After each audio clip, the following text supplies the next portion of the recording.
talk about two things instantly before I get into anything. I'm gonna take these out. So the first thing is, I apologize for the way this looks. It looks like I'm in witness protection right now, but it is currently 5 o'clock in the morning, and I'm recording because I have to work later. I don't want to do it after, so I'm doing it now. So I decided to wake up early so I can get this done. Second thing, I just finished editing. Yes, I just finished editing, which means I've been up for longer.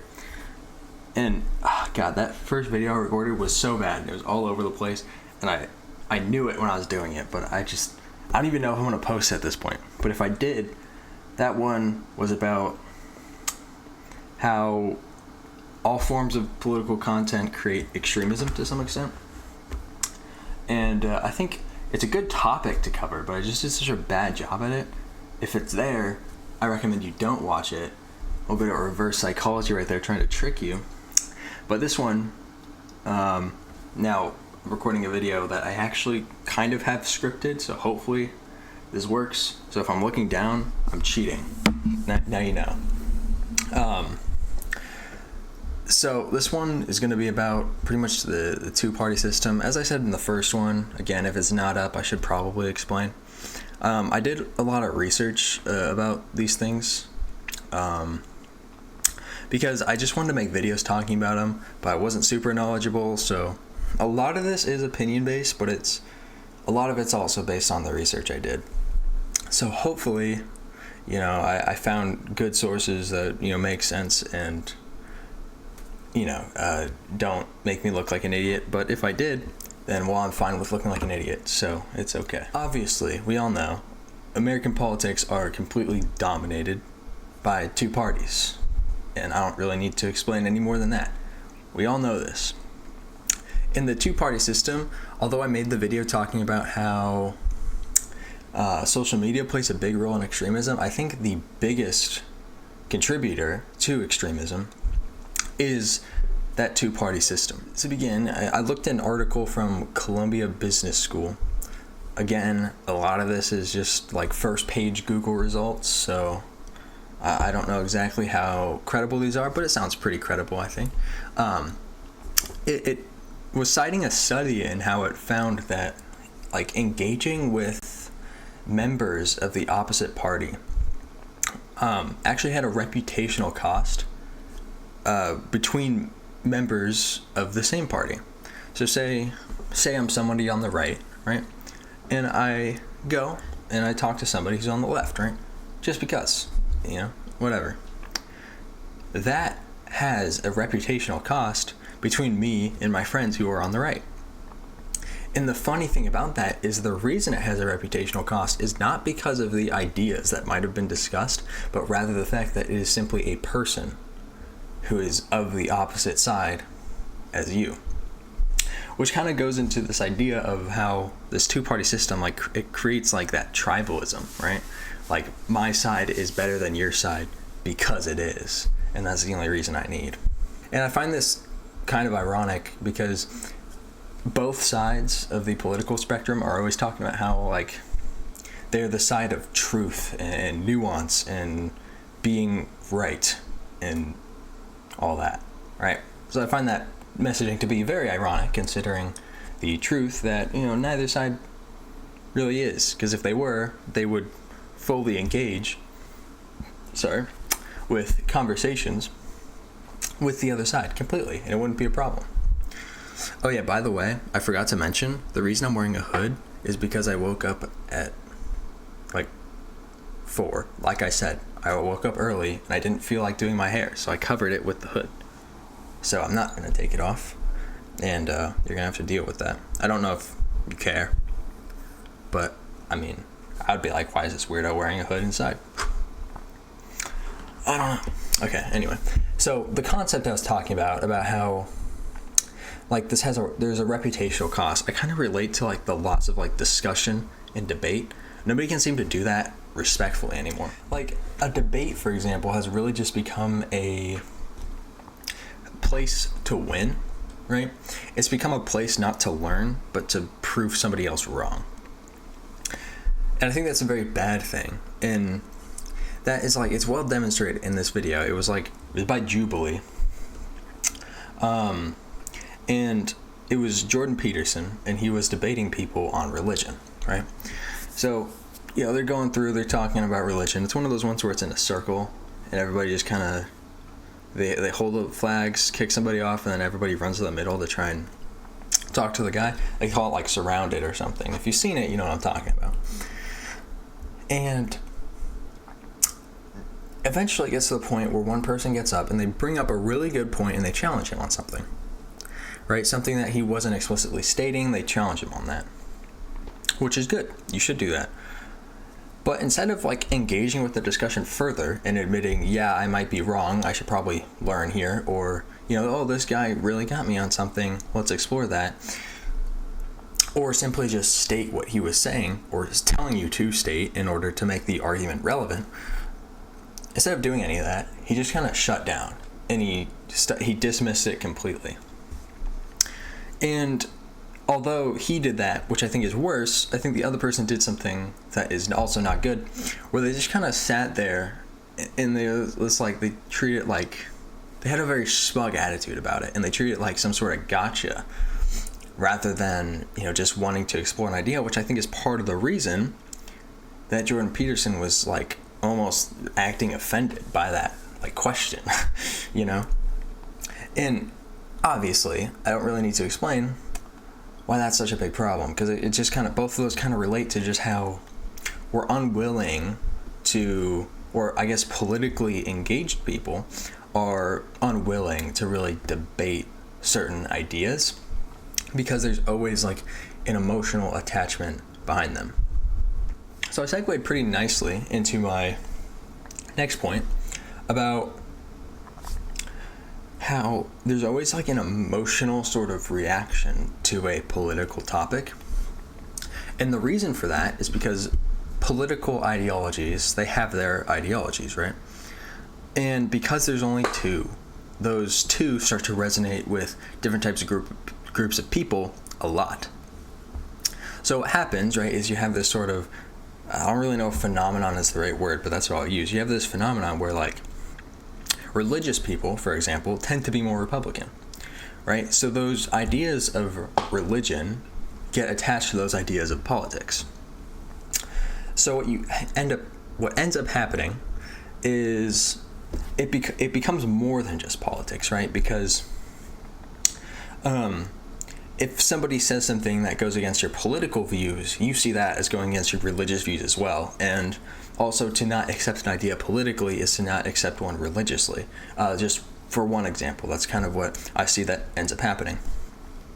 And I think a funny example of this is actually the whole debate on abortion, which, I'm not really going to get into that much, but it's like both sides sort of approach it with the same lens, right? They both want to protect life.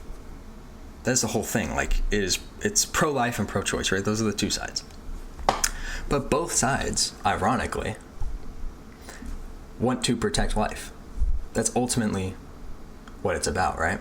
But it's just the ideas behind each one that become the reason for the political idea, right?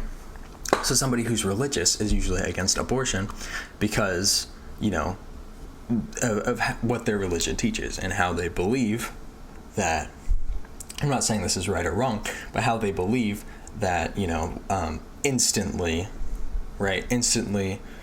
after conception, that life is worth protecting. And again, I'm not saying that's right or wrong, I'm simply just stating that usually that's the case, And because you have this whole thing, I'll stick with the religious example. I'm not trying to pick on people on the right more, but I just think it demonstrates the point very well. So you have this sort of attachment of ideologies to your political one, and that's sort of what creates the aspect of the other side being bad, I think. Again, this is a more opinionated part of this, is how this is what I think creates that notion that, the left is bad because I'm religious and I'm on the right, because those people on the left are unreligious and, they don't support what I see as obvious. For example, to go back to like abortion, for example, right? Like if you're on the right and you're religious, someone on the left is going to seem very bad to you because of their like ideas on how that should go. Like you're going to see it as evil, for example. And that's where sort of this narrative of the other side is standing in our way of progress and making a better society, which we see pretty much all the time. I talked about this in the last video that may or may not have been posted, because it was pretty all over the place. I don't think I made a whole lot of sense in that video. So politics, they really end up being attached to morality in pretty much every aspect. So things become bad, and I want to break it down on why that's not the case. Because one thing I have a problem with is when you say something like that, that just seems so obvious on the surface, like people who disagree with you aren't bad people. A lot of people will be like, well, yeah, duh, obviously. And to me, that just seems, it's very dismissive, because obviously the idea that people who disagree with you aren't bad isn't as obvious as it may seem on the surface to some people, because clearly some people are causing violence because they believe that somebody who disagrees with them is bad. So the idea is worth breaking down regardless of how obvious you think or not. And I would question you if you think, oh yeah, the concept that people who disagree with me are not bad. So people who disagree with me are not bad. Why is that the case? And I would say personally that someone who disagrees with you is not bad, because politically speaking anyway, both political ideologies are created with the idea of making society better. Something that is bad has both the intent to cause harm and does cause harm. If it doesn't do both of those things, then it's not bad. But again, because of the two-party system, it's sort of hard to convey that idea and make it, although people understand that, I think most do, obviously. I don't think most people think that their political opponents are horrible people. Maybe I'm wrong on that, but I hope I'm not.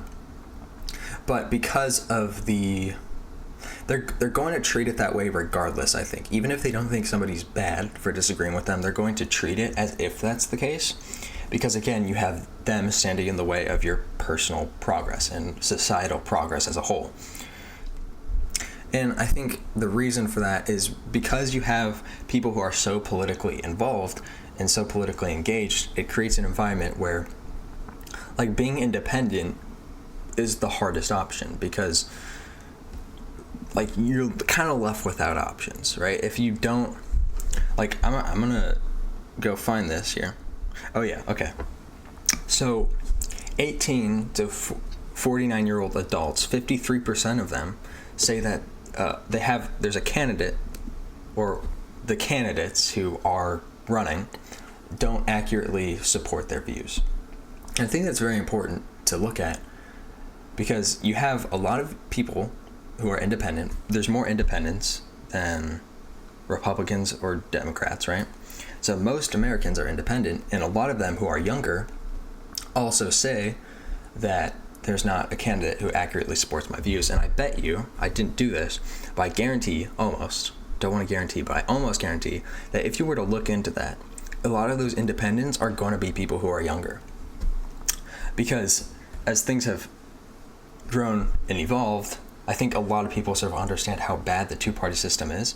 And as a result, like I said before, you really have people who are pushed out of politics entirely. And when people are politically engaged, I found, they actually tend to have a worse opinion of politics as a whole, and thus the people who disagree with them as well. So this comes from an article on time.com about, this is an exact quote, but I want to read exactly from what I have written down here. When a member of a party is asked what they think about a member of the other, the opinion is often negative. Though this is because we tend to exaggerate what members of the other party are like. We forget that most Americans are just normal people when that is explained to the same person who said they would have a negative opinion about the opposing party. They actually start to change their opinion and stop thinking negatively about them. So I wrote down later about how I relate this weirdly to North Korea. Again, kind of out of nowhere. But the reason for that is we tend to think of North Korea, right? We think of the government and the horrible conditions that the people live in. And rightfully so, right? That is a horrible thing that people have to deal with every day. Like, I couldn't imagine waking up there every day. It would be horrible. But I also know what life is like outside of that, so I don't even know how they think, really. But what we tend to forget in doing that is how the people who live there are still just people. And that's a really important concept to understand, because those people, they have culture, they have dreams, they have things they want to achieve, they have hobbies, they have the same thing that every person has. And I think we do the same thing with politics to an extent, where we think of members of the opposite party, if you are engaged in a party, and you tend to have an idea of what that is, and your brain likes to think you understand things, right? So when you think of things that way, that's sort of what it becomes, right? So you think, say you're on the right, you think of somebody on the left, you think you have an idea of who they are as a person, forgetting that most people are going to be average people. So reportedly 39% of Americans, when asking only independents, 50% would like another political party. So again, this kind of goes back to the idea of how a lot of people, there's a good chunk of the country, so about 1/4 of Americans, according to these statistics, would like another political party. And that's kind of a big deal. Because, unfortunately, there's not really much you can do. Because in order to have another political party, you would need to have a party in power that is willing to give up some power to make regulations to make a third party or more possible.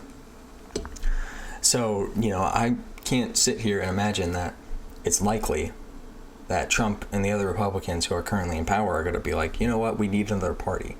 Because that makes their party weaker, which they don't want. So, you either need to somehow convince them to do that, or somehow convince people to vote for independence, which is going to be really hard to do, right? Because you could stay it as much as you want. You could be like, guys, we need to vote for the independents, but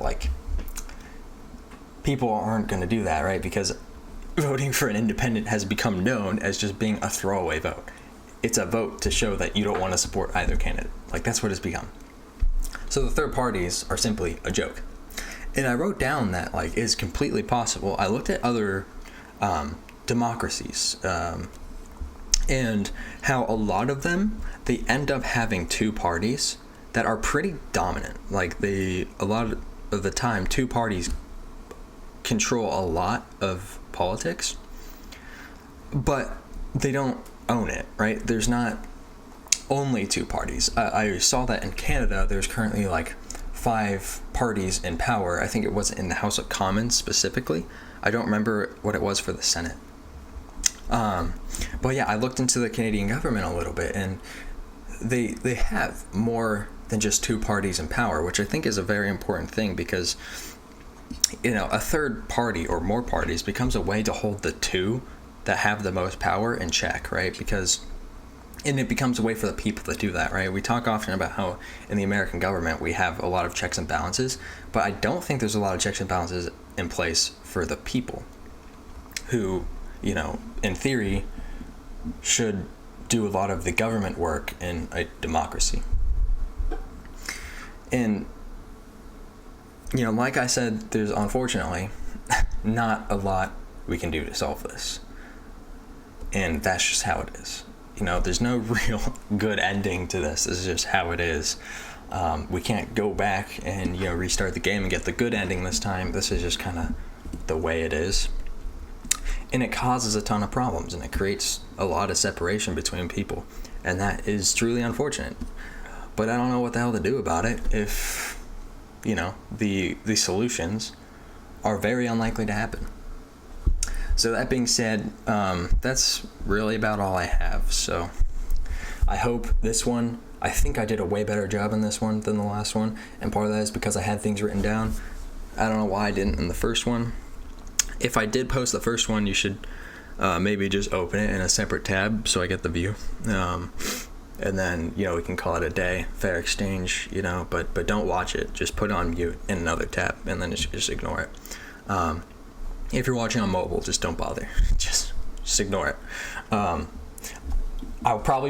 might just go again at that video and just make something. So if the video's there and it's not horrible, that means I redid it. But yeah, that's about all I have for today. So go have a good day.